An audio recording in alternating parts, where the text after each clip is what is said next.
During the course of the year on Tuesdays or Wednesdays, sometime even Thursdays, we're honored to either have Eminem. Of course, that's not a musical group. That's Mike Ezell or Michael Guest, two great congressmen, and we got the great one again today, Michael Guest. Good morning, Congressman. The studio crowd is going crazy.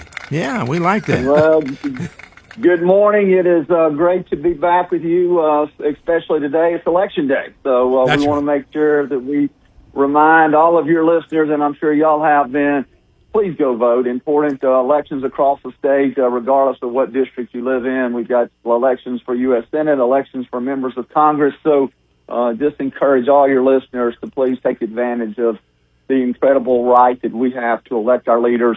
Let's honor the sacrifice of those who have gone before us to give us that right by going to the poll and casting our vote. Yeah, you know, if you think about it, I mean, how lucky would the folks feel in Iran right now if they could vote for who they would like to be their supreme leader? Yeah, I mean, I think Operation Epic Fury would probably stop in its tracks if they were able to elect someone through democratic elections that represented the people of Iran versus representing the religious mullahs of that country. And so, you know, too often we become lax. We don't think elections are important. We don't think that they matter. We give up our right to vote by just not going to the polls. And look, in an election like this, which is probably going to be a low turnout election, which we generally see in primary elections, every vote matters, and your vote is actually weighed more than an election where you have a huge turnout. You know, kind of like the difference between serving in the House and the Senate. You serve in the House. I'm one vote of 435, but our members that serve in the Senate, they're one vote of 100. And so votes are important. Elections are important. So just encourage all your listeners. Polls will be open until 7 o'clock tonight. If you haven't voted already, please take the time to please vote throughout the day. And I would like to add to that something a little funny that I heard once. When I was running for the Board of Supervisors down in Jackson County, I remember an old politician told me something about, you know, I said, what do I need to do? He said, well, there's one thing you need to know about running for office. He said, there's only really two ways to run. And I said, how's that? He said, scared and unopposed. And today you are unopposed. So congratulations on that. Well, look, thank you so much. You know, blessed not to have a Republican primary opponent. I do have an opponent in the general election in November, and so we will, as we get closer to that election, be very active in our campaign. But again, blessed not to have a challenger in the Republican primary. So my goal today is to spend most of the day on the phone reminding people to vote and trying to help drive turnout for my friends who are running for different offices across the state. Quick question for you, because, well, we're talking about elections. What are you thinking about, and what are you hearing about the SAVE Act in the Senate? Any news to report? You know, we continue to see pressure being applied to the Senate. The president has been very active. He's been very engaged. The Senate would need to, and I think most people support, the general public, support changing the rules back to how the filibuster was originally designed. And it was designed as a talking filibuster, that if the party, the minority party, if they wanted to keep legislation from being voted on the floor, they had to hold the floor. They had to be there in the well of the Senate floor speaking continuously if they wanted to prevent legislation from coming up to be considered by the body. That has changed over time to what the filibuster that we know now, sometimes called the zombie filibuster, which then just allows a simple vote.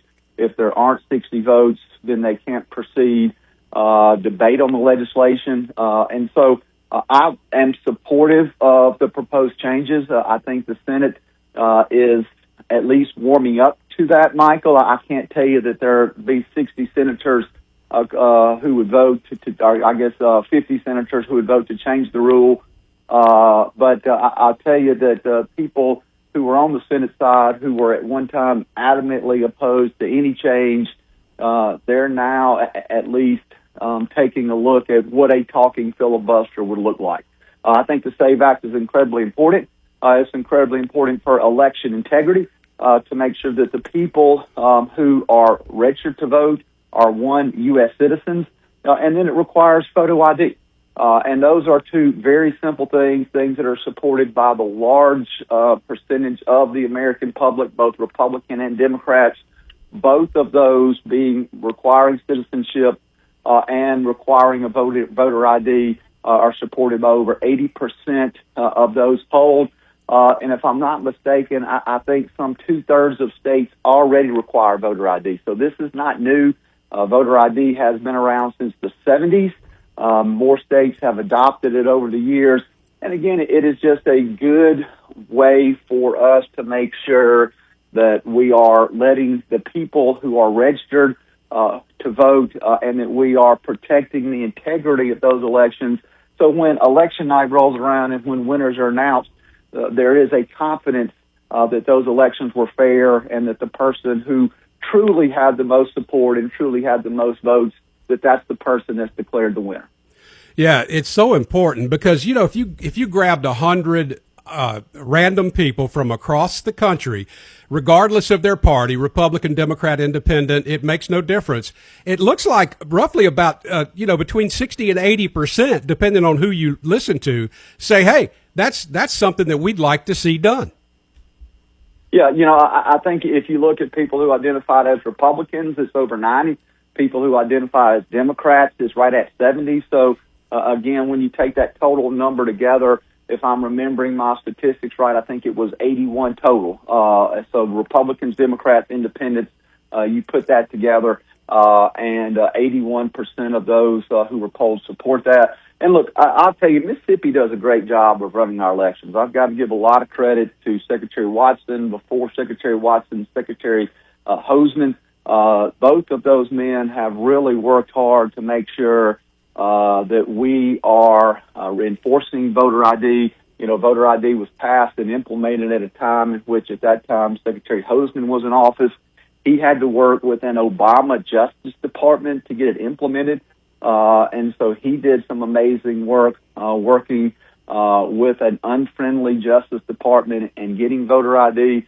And so I feel confident that Mississippi elections are safe and secure. What I would like to see is us be able to replicate what we've done in Mississippi across the country, so we know that in places like California, New York, other states, maybe places like Georgia, a Republican state, we know that their elections are as secure as our elections here in Mississippi. Yeah. Okay. Well, let's move on to some other subjects. You are the head honcho for the Ethics Committee, right?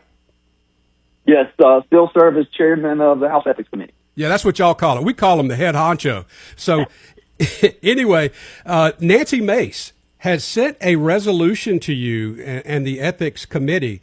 Tell us a little bit about this and what's going on with it.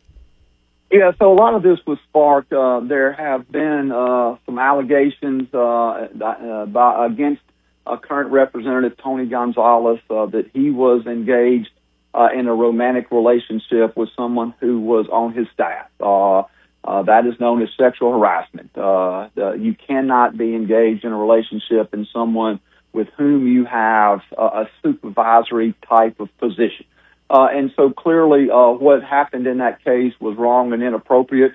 The Ethics Committee has actually opened an investigation against Representative Gonzalez. We've impaneled what's known as an investigative subcommittee where the Ethics Committee impanels members and directs them to focus on that particular matter along with staff. And so we have begun the process of investigating Tony Gonzalez, even though Tony has made the announcement that he is not running again for re-election. Tony made the runoff in Texas, which was last week. Their runoff, if I'm not mistaken, would have been 10 weeks out.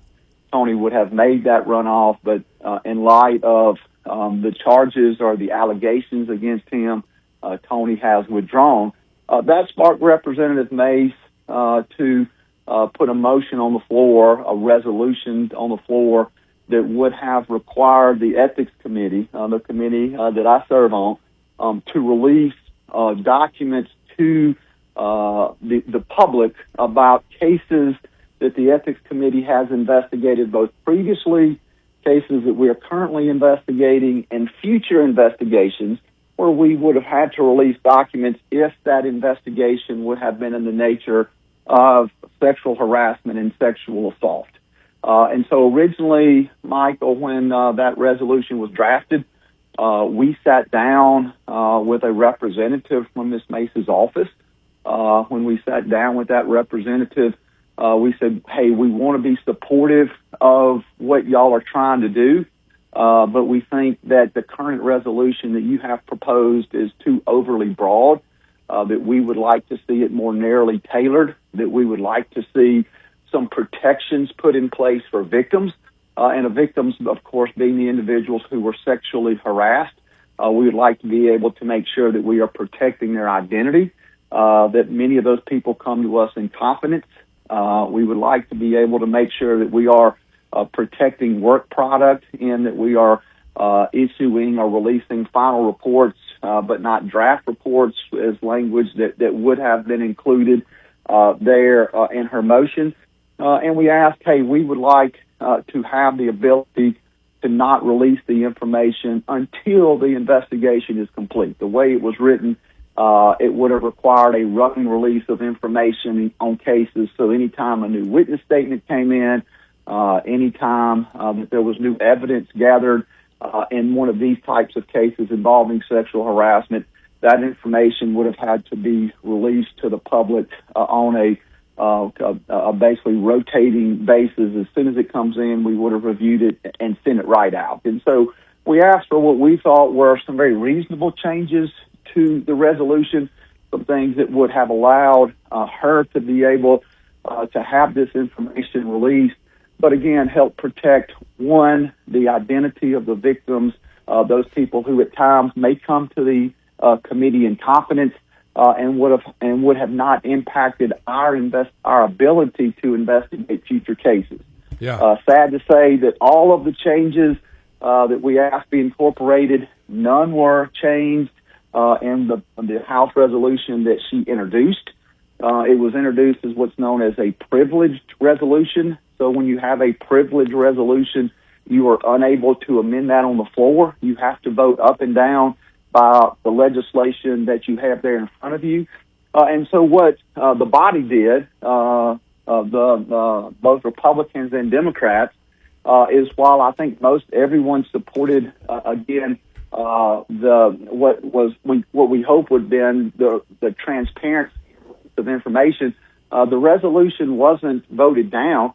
The resolution was referred back to our committee so that we could look at it as a committee, that we could suggest changes to the resolution, and then submit it back to the body as a whole. And so the narrative that is floating around on social media is that Republicans and Democrats that were trying to cover up for those individuals who have committed sexual harassment, and the narrative is just inaccurate. That's not what's going on. And actually, when we were meeting with Ms. Mace's staff, her staff said that one of the things they wanted was a list of all the payouts that Congress had made for claims of sexual harassment going back. I hate to interrupt you, Congressman, but we got 10 seconds left. Make it quick. Yeah, and basically told her that we didn't have that information, that didn't come in the ethics department, ethics committee, and that she needed to get that through workplace rights, that's what she was ultimately looking for. Hey, thanks for joining us. We appreciate you so much, and we'll talk to you again soon. Yes, sir. Thank you, gentlemen.